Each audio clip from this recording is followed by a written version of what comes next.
Welcome to eLINK by Hollander. The following video will demonstrate how to fix your flagged items listed under payment policy is required. This process can also be used to fix flagged error codes such as, you've provided an invalid shipping, a shipping service is not specified, and return policy is not specified. Let's begin.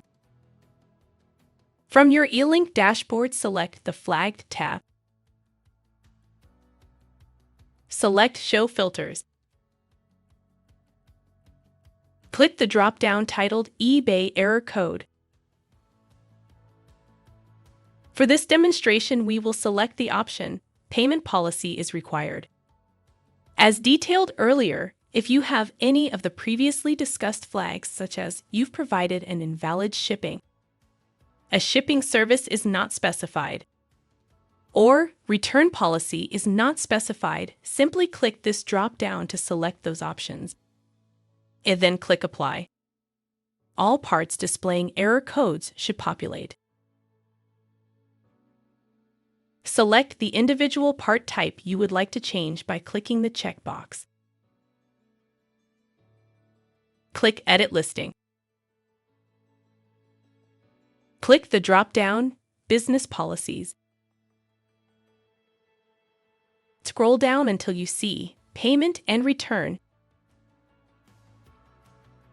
Below Field Name, find Payment Presets and select which policy you would like to populate. Select Save and List as New.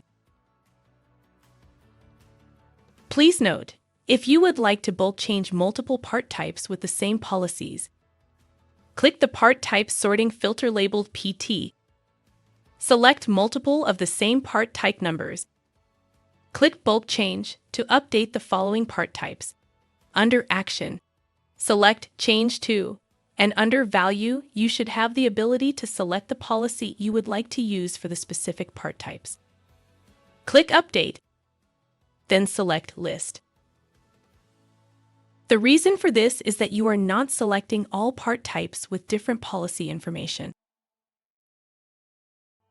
If the flagged error code, payment policy is required persists, you can list as new per individual item.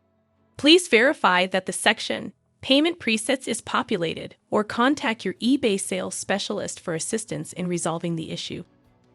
That's it. Thanks for watching.